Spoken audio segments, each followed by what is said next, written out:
Okay, so we managed to complete The Long Way Home, Memories of Bill Overbeck. In order to achieve this, you just have to do level 1 and level 2 of Tomb number 7 Forsaken. The first challenge was, I think the first one I did was this one. You just gotta do 2 gens, it's super easy. You just gotta do it in a single trial, just make sure you're there for the gens, you should be fine. Second one was this one. I think I made a video of this. This one's a little bit tricky. You gotta unhook 2 survivors using borrowed time, and you have to make sure the killer is in, like you're in the terror radius of the killer. So if the killer is using a larger terror radius, this is super easy. But if the terror radius is small, you have to wait and make sure that the killer is running towards you, which is terrifying, but that's the way it is, and that's super Bill-like. The next one is this one.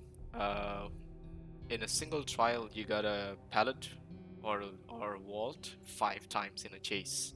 So this has to be during a chase. You can't just do it out of a chase.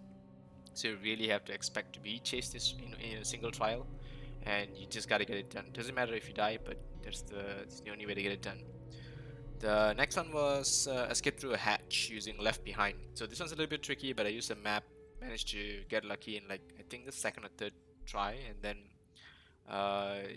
if your team is doing well, you just gotta wait for the hatch, use left behind, get out. If you have a map, it's even better because you can track a little bit further, but even with just left behind, I think you can still do this.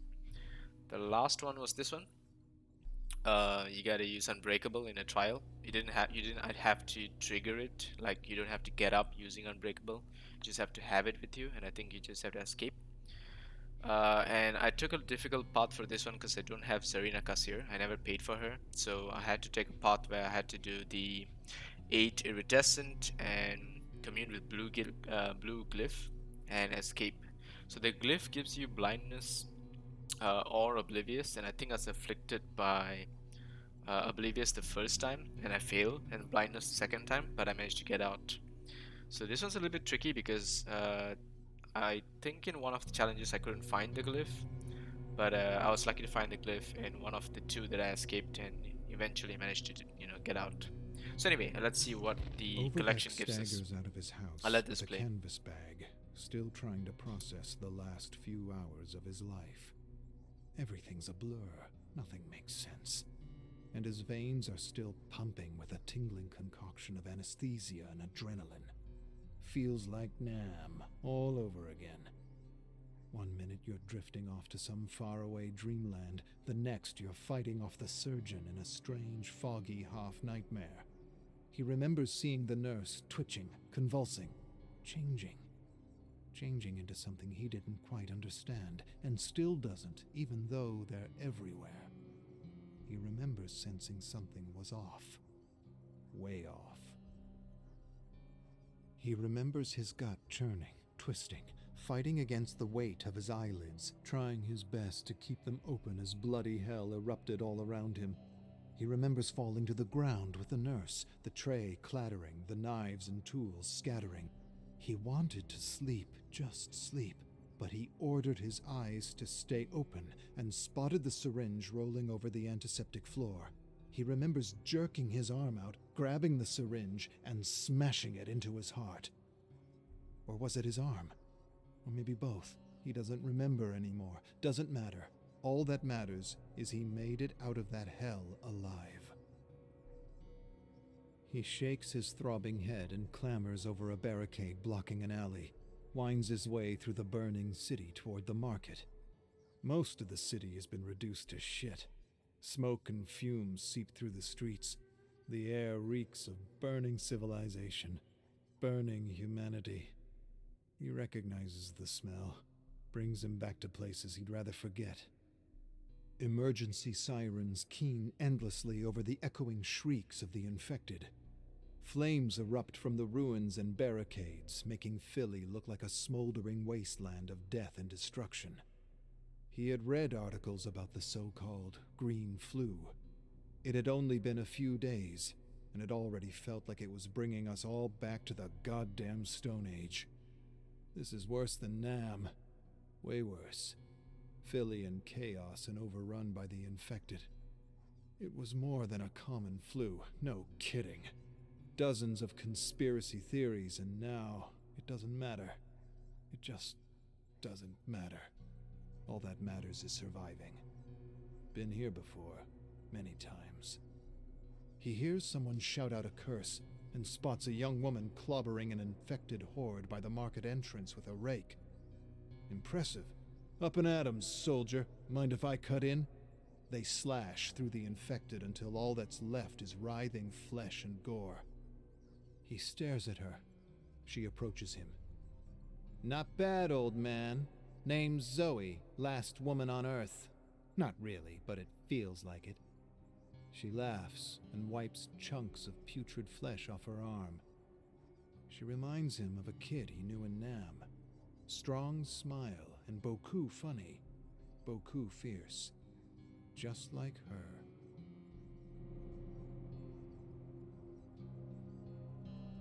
Alright, so that was the first one. Interesting. This one is very, very Left 4 Dead-ish. So let's just go on.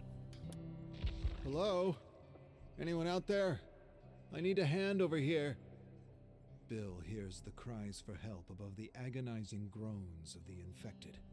He spots a cage in the middle of all the chaos surrounded by the infected. He grabs his rifle and fires, splitting infected heads like watermelons. He approaches the cage with Zoe, where he sees a man covered in blood. Out of the frying pan and into the cage, he laughs to himself. How'd you end up in this shithole of a thing? The man sighs. Quit yapping and get me out. Zoe looks around. Something ain't right about this. She's got good instinct. Bill's feeling the same knot in his belly. The man smashes the cage. Just get me out of here before they come back. Bill lifts the butt of his rifle and smashes the padlock off the latch with a mighty clang. Merry Christmas, kid. The man smirks. I like that one, Gramps, and I ain't a kid. Call me Francis. Francis steps out of the cage, repeating, Merry Christmas, Merry bloody Christmas. Bill spits over an infected corpse sprawled over the rubble. That's my line. Find your own. Francis's smile grows. No copyright on a line like that. Bill knows what he's doing. They're kind of a pack, and this ain't about a line. This is about who's calling the shots. A lot of brass for a civilian. Truth is, no one is really in charge in this shitstorm, and we all gotta take the lead in some way or another, and he's too stupid to understand. He ought to break him now before things get nasty, set him straight. He inches closer to the man. Zoe sighs. Boys, it's just a goddamn line. A sudden clicking sound behind them, and Bill senses they're screwed. They turn to face three men with guns trained on them. Out of the cage and into the blazing goddamn fire. Francis sighs. Shit. Canadians. Bill looks them over. A group of men in makeshift hazmat suits and rifles. We ain't Canadians. Now move. Bill looks to Zoe and Francis and goes sotto voce. They're survivalists. Francis scrunches his face. So, what are you saying? You saying they're worse than Canadians? Bill doesn't know how to respond to this. He fought with Canadians, damn good soldiers. What's your beef with Canadians? Francis shrugs. What is it? I have no idea what these people have against Canadians, but yeah, let's go on. An idiot prods Bill into a room with some kind of makeshift electric poker. Watch that thing, Sita. The idiot prods him. We ain't Sita. He pushes Bill into the corner with Francis and Zoe. He sees they got a geek on a computer. They're telling him to hack into the machine, but he's telling him he can't. He's tech savvy, but he ain't no hacker. After a few tries, they push him aside. They call him Boy.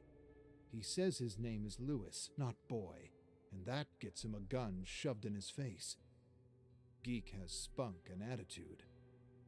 The survivalists talk amongst themselves. One of them sits in front of the laptop and hacks his way in. Bill overhears bits and parts. Search the computer for the locations of the safe houses. The flu took hold faster than anyone expected. Those who prepared the safe houses turned before they could use them. These assholes are mapping a path through the city using the safe houses as checkpoints, like the old Underground Railway. Fitting for Philadelphia. They probably got hundreds of ideas on how they're going to use us. One of them grabs Zoe and has his own idea. Bill jackknifes to her side despite his restraints. Get your filthy mitts off her. The brute inches up to her, and she gives him a kick he ain't ever gonna forget. Bill didn't think anyone could scream like that. He stares at Zoe with wide, approving eyes. The brute continues to scream something terrible and collapses to his knees, holding his gonads. His buddy rushes to his aid, helps the screaming man up, but he looks different. Real different. Something in his eyes. Or rather, something lacking in his eyes. Shit. Lewis leaps back from the man like he were the plague. Francis panics. Get us out of this! Lewis grabs a knife from the floor and frees Bill as the survivalists turn pale. Screams and yells echo around them as Bill frees Zoe and Lewis frees Francis. They step back. Zoe gasps. What do we do? Bill shrugs and sighs. Nothing we can do for them. An infected suddenly charges Zoe. Francis clubs its head off. Merry Christmas! He looks to Bill for a reaction.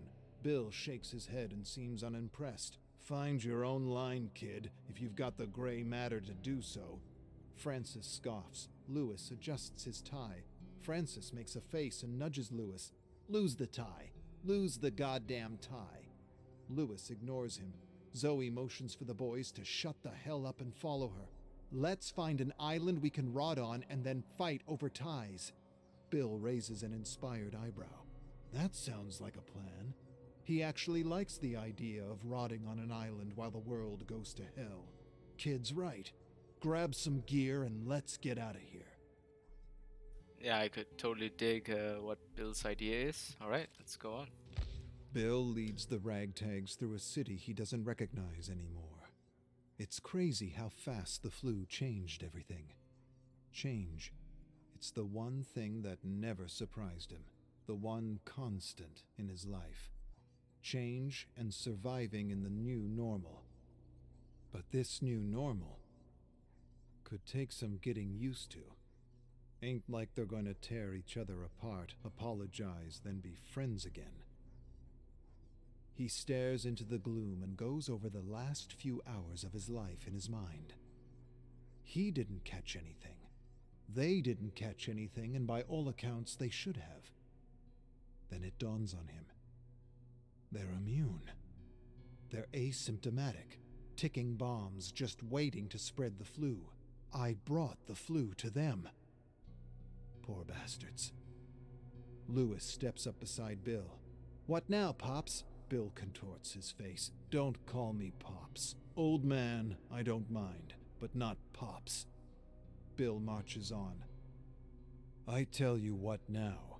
Now we find a safe house and get some rest.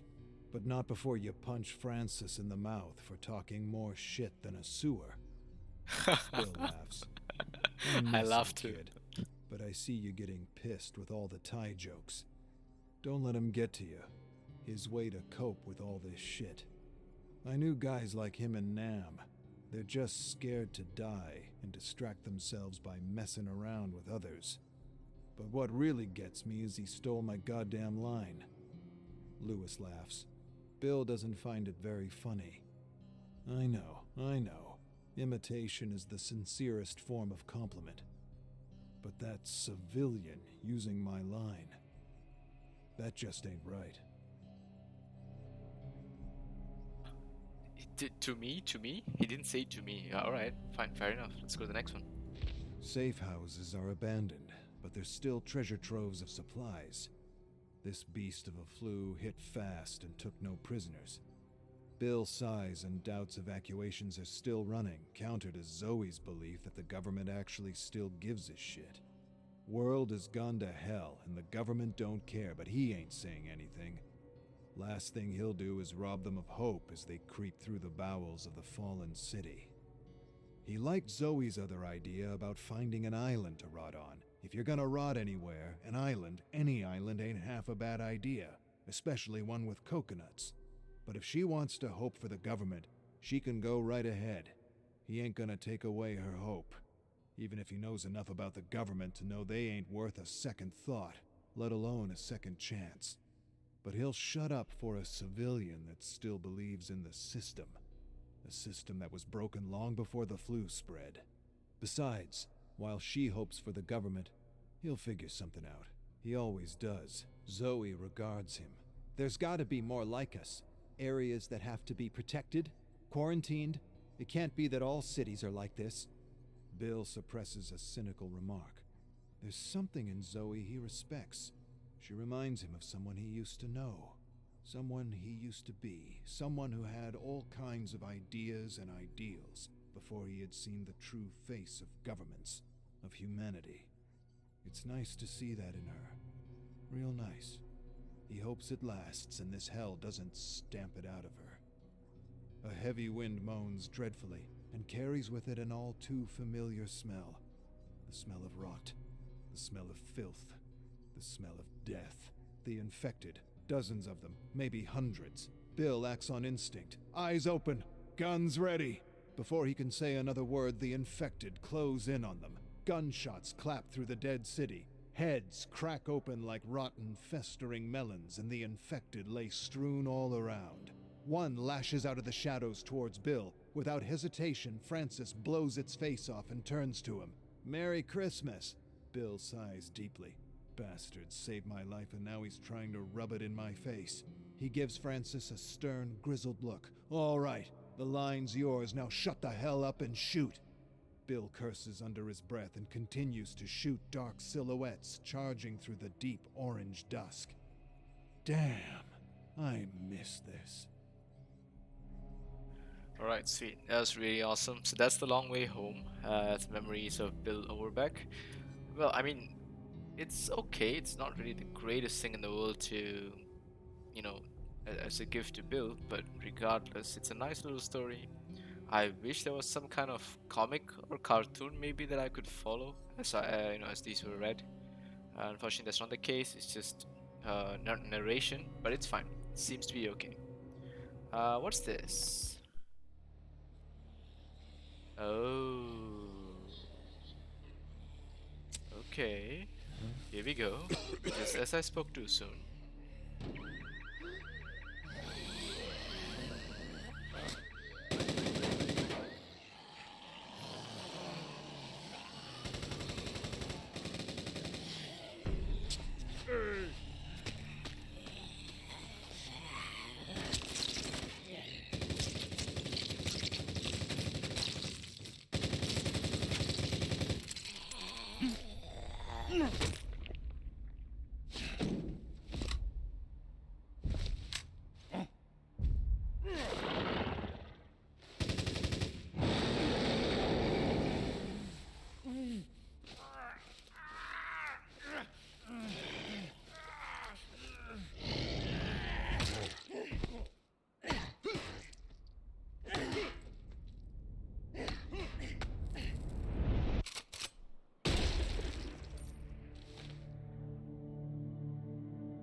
Okay, yeah, that was better. That was a whole lot better. So this apparently is something that you can only click on once you have achieved all the notes. So I guess that's nice. I guess that's what I was looking for.